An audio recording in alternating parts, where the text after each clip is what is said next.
This is a 7-carat Cuprian Elbite tourmaline. Now what Cuprian Elbite means is copper bearing, okay? And it is a stone that really glows because the copper makes it very neon.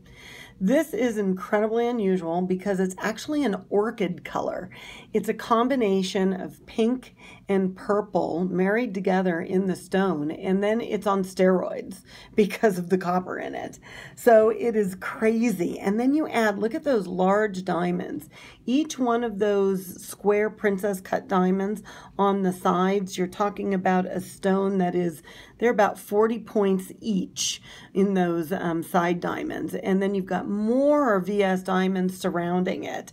This is one of my all-time favorite rings of life. It is so stunning. Let me put it on my hand here so you can take a look at it.